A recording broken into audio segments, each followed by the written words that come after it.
Welcome to r/MaliciousCompliance, where we share stories of people conforming to the letter but not the spirit of request.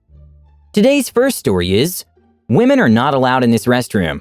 This story happened almost 20 years ago, but when my wife brought it up last night at the dinner table and I told our daughters the story, I immediately thought of this subreddit. It's not one of those stories where someone loses their job or gets in huge trouble, but it is the very definition of malicious compliance. I'll try to keep this short, but it's the details that make it funny. At the time this took place, I was in college. Both my roommate and I were nearing graduation, but we stayed in the dorms because it was cheaper and easier than living off campus. As a result, we were easily the oldest residents of our house. Now, when I say house, let me explain. Our dorm was the largest dorm on campus. The building itself was 5 stories tall, but was also very long and snaked its way around a large parking lot. This meant that each floor of the building was separated into houses of maybe 30 rooms apiece. The houses were all men only or women only, but there was no real point to that since there was no physical barrier between houses. So if you lived at the end of your house, you might be right next door to a room that had the opposite gender living in it. Not true co-ed, but close enough. It's also important to understand that each house had its own restroom. Think of a large public restroom with many toilets, urinals, showers, and sinks. When I started college, the restroom doors were unlocked at all times, and people could freely move in and out. A year or so before this story takes place, there was an incident, however, where someone trashed a house's restroom. Just demolished it. Lots of damage. The residents of that house swore up and down that they didn't do it, and it was some drunk person from outside the house. As a result, the next semester, the doors to every restroom were locked at all times, and each house resident was issued a key to their house restroom. Cue many instances of people walking halfway to the restroom, only to remember they forgot their key, and having to walk back to their room and get it. So now that we have some context, let's proceed. My girlfriend, now wife, would come up and visit me at school. We were on the 4th floor, which meant that any time she had to go to the bathroom, she technically was supposed to walk 3 floors down to the lobby. Either that or walk 2 houses down to the nearest female house, maybe 1,500 feet, and try to get one of the girls to let her in their restroom. From the beginning, I just offered her my restroom key and told her to go in ours. But she back then was very mild-mannered and didn't like breaking any rules whatsoever, so she initially refused. I should point out this was a somewhat common practice, to just walk into the restroom and find someone of the opposite sex coming out of a stall or washing their hands. Everything was sectioned off, so there was no risk of accidentally exposing yourself or being exposed to someone else. It wouldn't have been weird at all for her to go in there. It happened all the time. After several trips downstairs to use the public restroom, she finally gave in and just took my key.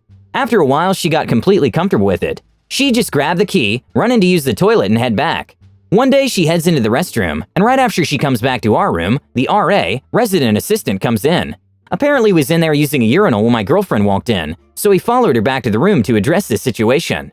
The RA was a bit of a milquetoast as it was, while both my roommate and I are both polite, but are definitely natural leaders. Also, remember how I said my roommate and I were the oldest residents in the house?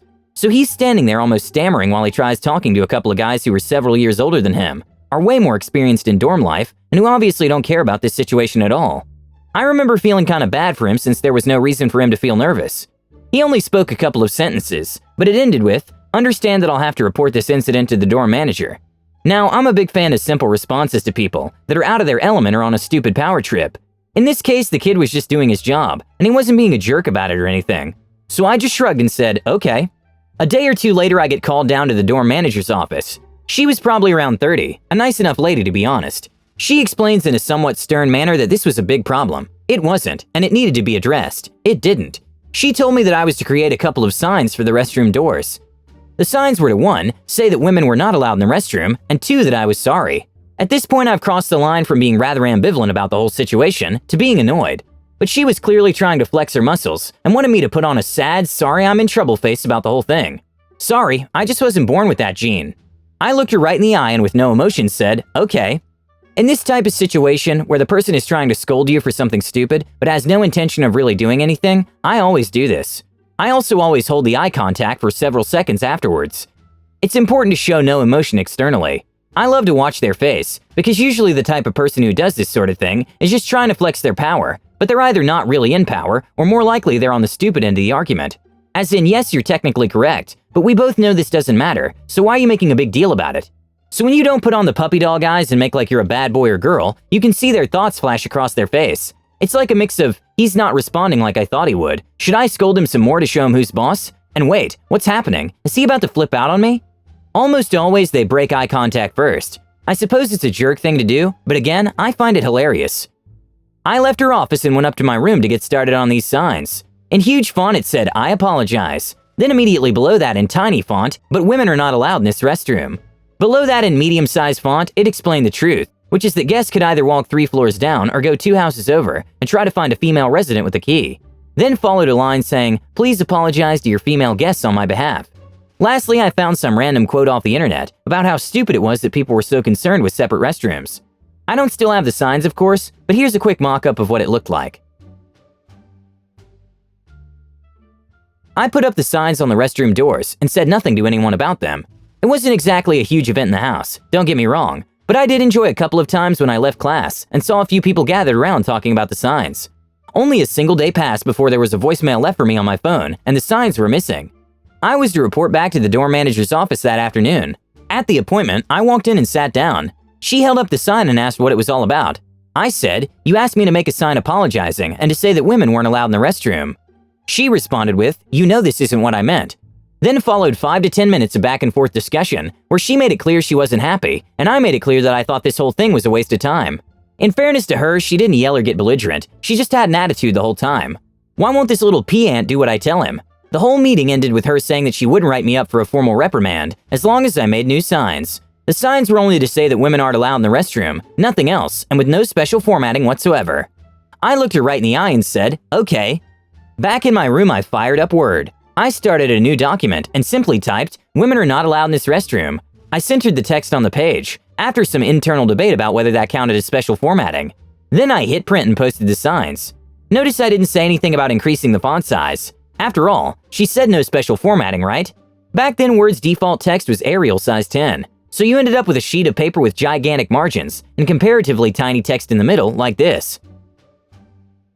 I waited for another phone call or voicemail, but alas, apparently I had followed her directions close enough.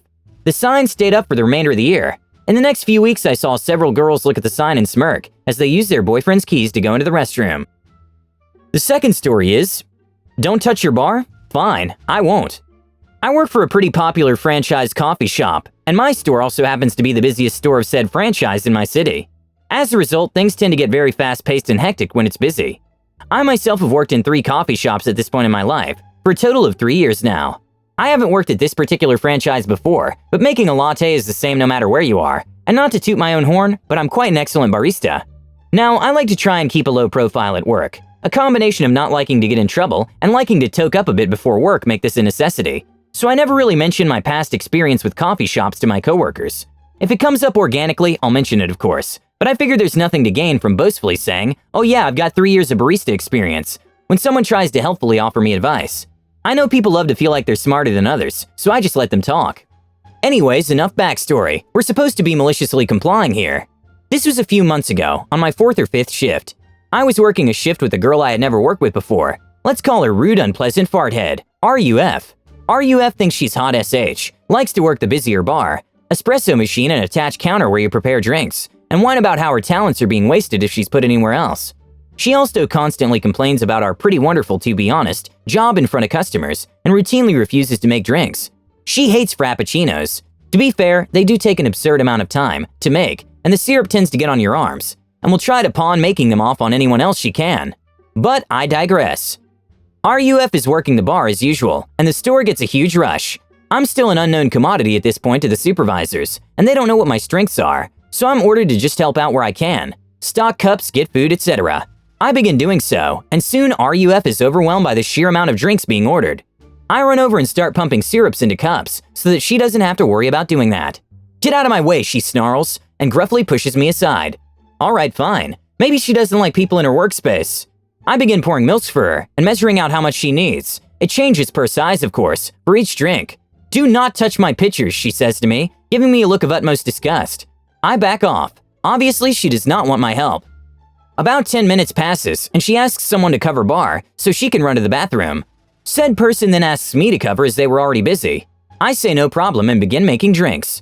2 minutes passes. RUF comes back, and is practically steaming as she sees me steaming. Milk! Ha ha ha ha ha! Okay, sorry.